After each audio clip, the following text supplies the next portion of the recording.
I think that is a bit longer than one page.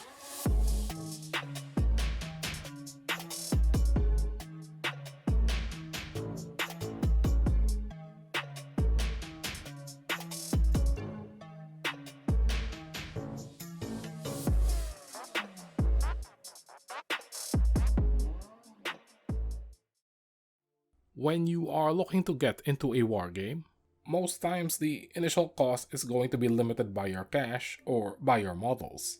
But on occasion, all a new system will ask of you is an investment of your time. For me, this was the case for one-page rules, a free rule system that was initially designed as an alternative play environment for people with existing Warhammer armies. For the longest time, I did not give one-page rules any mind. I paid attention to its growth, but I didn't give it any play. Over the years, one-page rules has added in mechanical support for a variety of combat scales and factions. These days, the one-page rules brand now covers army games, skirmish-scale games, and even ship-scale combat across the two primary tabletop genres of Grimdark Future and Age of Fantasy. There are also a wealth of smaller supplements, all acting as one-page rules equivalents of another existing idea, concept, or system. With my current focus on reviewing tabletop miniature/wargame systems, it felt like the perfect time to take a proper look at one of one-page rules' offerings. I remember looking for reviews of one-page rules and being frustrated because everyone who would write anything on it would keep it very short. They would call one-page rules Warhammer but simple. The lack of good coverage was one of the biggest factors that led to me never giving the system my time. With that said, I finally decided to get my toes wet. I took my models and my dice and I grabbed myself a copy of the one-page rules Firefight PDF. Today, after a period of playtesting and rumination, I am confident in stating that one-page rules Firefight is Warhammer 40k Kill Team, but simple. To come to this shocking conclusion, I went out to set up a playtesting gauntlet for one-page rules Firefight. I chose 5 factions to create my 5 different warbands, which I would then put through a 2-round round robin. This would mean that each faction's warband would get 8 games, versus every other warband twice each. This would mean playing a total of 20 games of one-page rules Firefight. As is my standard methodology on this channel, I play these test games solo. One-page rules Firefight comes with solo AI rules, so for the first round, I run the AI rules for one of the sides. Each faction gets 2 plays controlled by me, and 2 controlled by the AI. On the second round, I ditch the AI completely and just play myself double-fisted. To make things more interesting, I also run Firefight's campaign rules, which means each team starts at 150 points, going through the campaign's progression systems across both rounds. The Orc Marauders were some of the first models I ever painted and have a storied career in Kill Team 2018. I ran them with a melee war boss with a focus on shooty backup.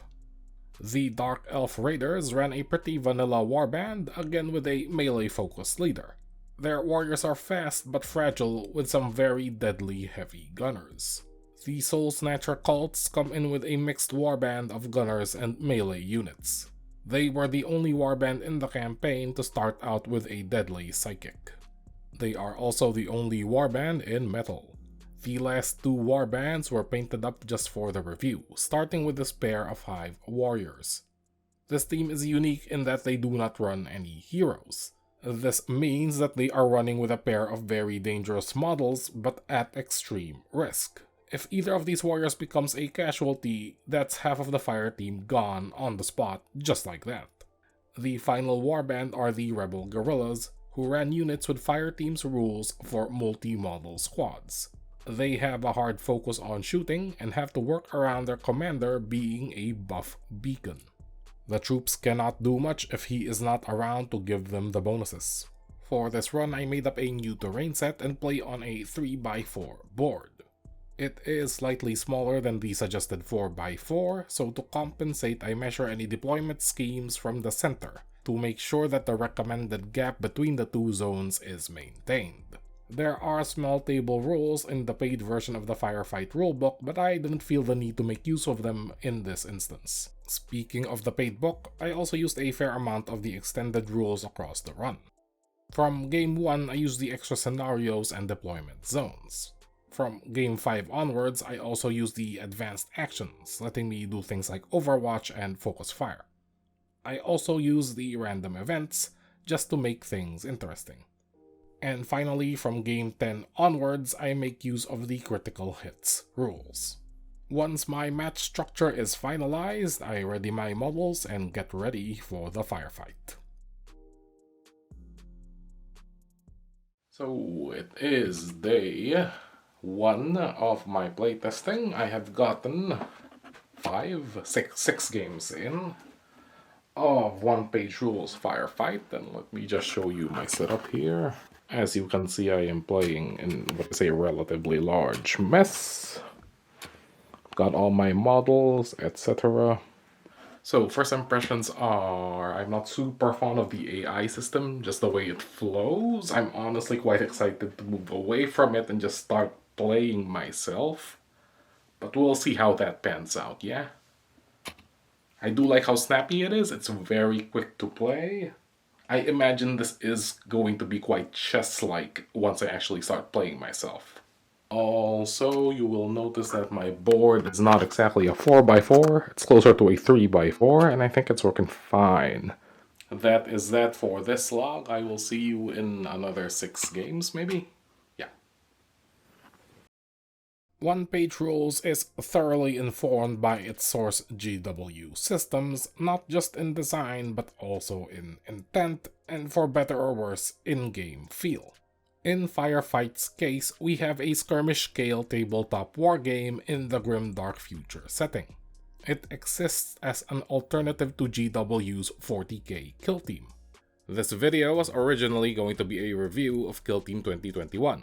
But after doing all the math in regards to the prices of the rulebooks and comparing it to the alternative, I decided to just put that money towards more resin instead. Both Kill Team and Firefight work in 2 directions, serving their larger scale army games as an onboarding point for new players. They also offer an alternative use of models for existing players. As such, both systems will also borrow a lot of rules from their respective army-scale games. This can be a tricky rule structure to deal with, especially when it comes to rolling small amounts of d6s around single wound units, but I think Firefight's got some good ideas, as we are about to see. The core system in Firefight runs off alternating activations. That means that each time a player goes, they pick a unit and they will resolve that unit's entire turn. Once their turn is done, it goes over to the other player, who does the same. Once a unit has taken its turn, they will be more or less done for the rest of the round. Alternating activations as a design paradigm is generally regarded pretty highly within the wargaming scene. One-Page Rules leans heavily into using this turn structure. I have my own personal thoughts on alternating activations. I think it's not the most interesting system you could go for, but we'll talk more about that when I review Grimdark Future. For Firefight, I think the alternating activations are fine. They're real basic, but it works. If a unit is chosen to activate, it'll have a choice of 4 actions. Hold lets a unit stand in place and shoot. Advance lets a unit move 6 inches and shoot. Rush lets a unit go up to 12 inches but stops it from shooting. And Charge lets the unit go 12 inches while also allowing it to step into melee combat. Psychic spells can be activated during a psychic model's turn at any point before it makes any attacks. Casting spells is a simple matter of rolling 1 dice, adding a modifier, and comparing it to a target number. Shooting has rules for basic line of sight and cover, supplemented with a load of different weapons across all the different factions that operate with different rules at different ranges. Melee only ever happens at the end of a charge action. The charger will enter melee at the end of their charge and then will do their attacks. If the target survives, the target gets to retaliate. The charger will then step back out of combat if they fail to destroy the target. Regardless of the outcome, in Firefight, a melee will never be locked in. I think it is important to note how big a deal not having a locked-in melee state is for a skirmish game. It really helps separate it from its game's workshopian design roots.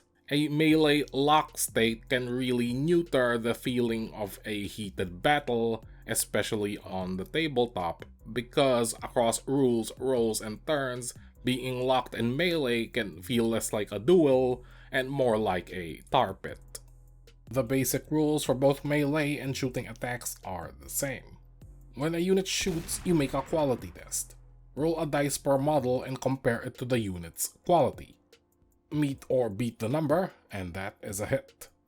The target may then make a block, rolling a dice and comparing it to its defense. If the target meets or beats its defense, it successfully blocks the attack. Otherwise, the hit goes through and the target takes a wound.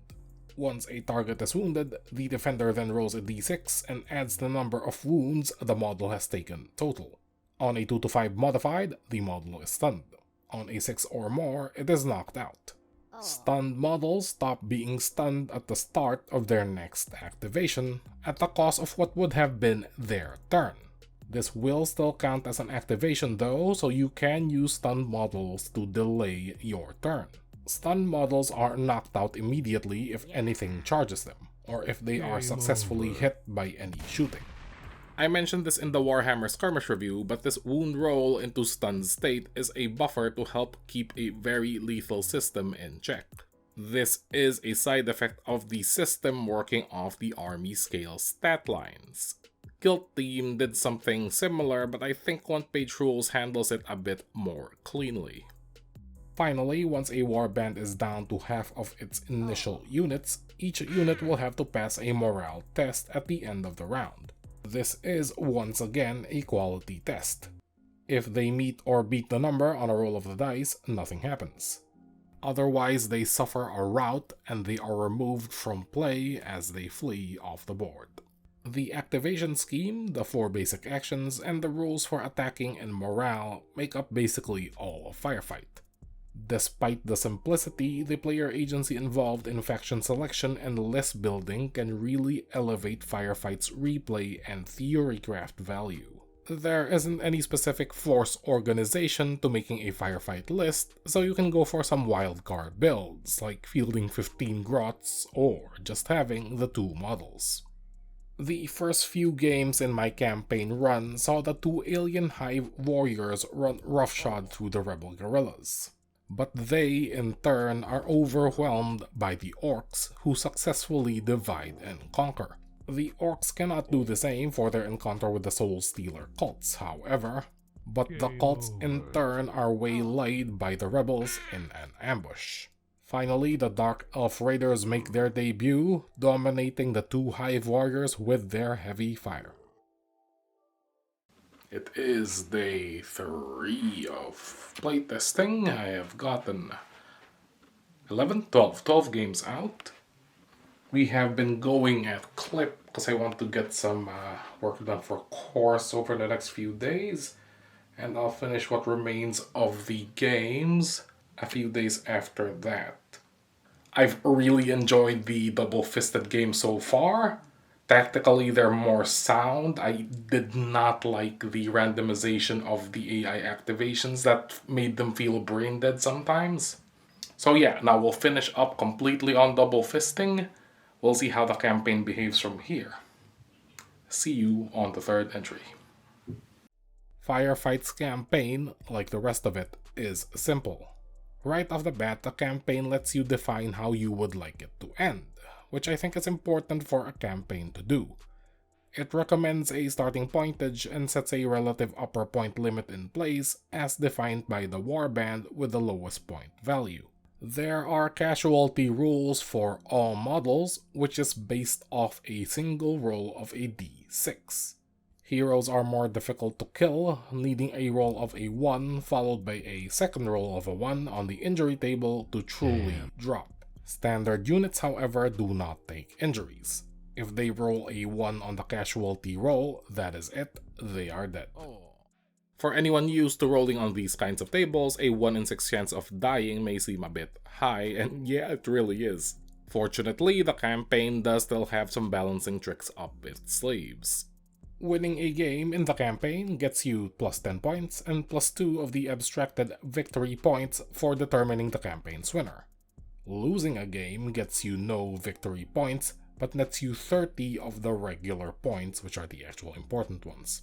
This can make the option to route at the earliest possibility very attractive, especially if you are short on points. In the campaign mode of Firefight, routing can be voluntary. It is a great way to spare half of your warband from having to take casualty rolls. There are rules for experience gain attached to some basic trait progression, which is separate from the point buy. For the point buy, you aren't given an arsenal of weapons per se, but allowed to touch up your forces according to your faction's roster sheet. You can buy new units, take upgrades for existing ones, and even sell old upgrades. Overall, the campaign rewards taking heroes in measured ratios with regular units. Cheaper heroes specifically can end up becoming way more powerful after a few upgrades. If you take too many regular units, your warband can start to feel transient, coming and going with a casualty roll. If you take too many heroes, your warband may end up getting outgunned and out-activated. As the skirmishes blaze on, the warbands slowly build themselves up. The orcs bring in some heavier guns and a pack of goblins who end up being key to their aggressive strategy. The Dark Elf Raiders hone their skills, taking on a fusion carbine gunner. Soon the original warband are all considered veterans, even deadlier than before with their guns. The Soul Snatcher cultists requisition one of their namesake Soul Snatchers, providing the warband with some lightning-fast shock offense. Biding their time, the alien warriors have slowly built themselves up and have taken on a third melee-focused warrior. This balances out the original two's hard focus on shooting. And finally, the rebel guerrillas take on a veteran and a spotter, while slowly and surely getting upgrades and experience onto their core rebel squads. It is just after game 20 and I have tidied up the setup. And I am now going to get ready to write. I did enjoy the game quite a fair bit more playing it double-fisted versus playing it with the AI. And I think the campaign is good enough to maintain interest in the game up to about the 8th session or so, maybe? Like maybe 10 games of the campaign is pushing it a little bit in terms of what you can upgrade and how strong things are. Those last 5 games were a real struggle to get through. That is the case in most of the things I run through this review gauntlet. But Firefight in particular was difficult because it's not quite as strategically robust as other games I play, but I still did enjoy myself. I will expound on my thoughts a bit more during the proper review process when I am a little bit less tired. Right. When I say that one-page rules, for better or for worse, inherits the game feel of a GW miniatures game, I refer to 2 things. Number 1, the game's lethality. If you're familiar with how abrupt a death and kill team can feel, you can imagine how much worse it can be when the system does not bother with a wound roll. This lethality exists in stark contrast to number 2, the game's swinginess. Most rolls are determined with a small amount of d6s working off binary pass-fail conditions. Some dangerous weapons will work off single rolls of the dice, notably weapons with the blast special rule. The Meltagun equivalent, the fusion rifle, rocks the deadly rule at rank 6, meaning it has the capacity to instantly vaporize or at the very least, stun most units in one hit, with no variable damage roll whatsoever. This degree of randomness is further embraced in a lot of the extended rules, especially in the campaign. The casualty roll working off a single d6 makes it a particularly concerning example. Poor enough rolling can hurt a warband for the rest of the campaign from even the earliest sessions. There is a no permadeath mode that lets you opt out of unit deletion entirely, instead giving units d3 games of recovery in its place. I'm not sure how this feels as I didn't try it out, but it is safe to say that a unit spending 3 games on the bench will probably serve you better being sold off and replaced with a new one. So on paper, this mode gives you more slack and more decisions to make, so it might be worth going with this one over permadeath. Unlike most campaigns, there is no way that I saw that you can decrease the odds of your units dying to the casualty roll. I think this is actually good design. In a campaign game, if you have the mechanics to curb the death roll, you are probably going to spend money on it first, so in effect it becomes a tax. I think it's better to just keep everyone on the same playing field across the entire campaign. Other random factors are a bit less daunting, such as the random encounters at the start of each round. I wish there were more of these because they are very entertaining. I do also wish they'd not resort to the select a random unit condition so much, since on-the-spot randomization can be awkward given the variable number of units on the table. Campaign progression in your warband is also randomized. Some people may not appreciate this, but I prefer it to being able to min-max progression across my units. It can totally help with giving each unit a distinct emergent identity across the campaign. The rules for critical hits, which I played late in the latter half of the campaign, make a lethal system even more lethal. On paper, this doesn't seem like the brightest idea, but I think crits push the lethality over a threshold where it can outpace the randomness. Crits make the game far more decisive. My personal preference would be playing with the critical hits on. Finally, I want to address the solo AI rules because it is also really random. Everything from where the AI deploys to the order in which it activates to which unit activates is determined by the dice. There's even rules for randomizing which lists you use. I didn't use those, by the way. As an avid solo player, I find that all this randomness can be frustrating because it makes the AI feel brain dead, despite all the steps and rolls and referring to the flowchart I do to make the system run. In an alternating activation setup, there is often one decisive and obvious move you need to make at the start of the round, especially if you end up going first. This is usually going to be you sending your most dangerous unit into your opponent's most dangerous unit to effectively neutralize the biggest threat on the board before it can go. The AI as written does not respect this golden rule of alternating activations. It instead picks a random unit regardless of the tactical context. Now, I acknowledge that all these rules have been given to me for free and that they can all just be taken as suggestions. I can play the game any way I want to, especially because it is a solo experience. However, this is a fully functioning AI system with a clear design intent, and I think it merits the critique. While I am not a fan of the rules for the AI activations, the logic flowcharts by themselves are sound, if rather thematically dry. By the end of the campaign, I had played 20 games across 5 different warbands, experiencing the game from 40 unique perspectives. Each game can take anywhere from 10 minutes to bordering on an hour, depending on the point values and the player speeds. Playing solo at low pointages in particular can result in some really snappy games. Each of the warbands was 8 games in at this point, and I would say this would be around the early or middle end of the campaign run. I'd say a more natural place to call it would be at about the 10 or the 12 game mark. By the end, the Dark Elf Raiders suffered the most deaths, losing warriors far too frequently. Their heavy gunner was consistently the star of the show, being a huge threat across the entire run. While accurate and deadly at the end, they were still fragile and had a hard time keeping up with their upgunned rivals. The Alien Hive warriors had easily become the single most dangerous warband. Their melee specialists could easily take out any other fighter in one-on-one combat, and the two heavies rain death from afar while still being deadly up close. However, the cost of safely getting to their current state had meant plenty of tactical retreats, and even now, if any of these warriors were to die, they would be under strength by a considerable amount.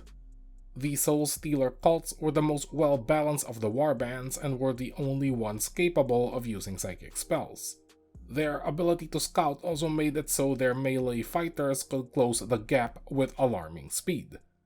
On a blow-per-blow basis, however, their top units simply could not match the top units of the other warbands. The Orcs were being led by a particularly deadly warboss who could kill a Hive warrior in one blow. Backed up by light shooting, they would advance with heavy fire and then bludgeon the enemy into submission once close enough. A simple tactic, but it worked time and time again. Of note was the mob of goblins, who proved to be a surprisingly dangerous asset. And finally, the rebel guerrillas had started out slow, but after a few tactical retreats they had picked up camo cloaks.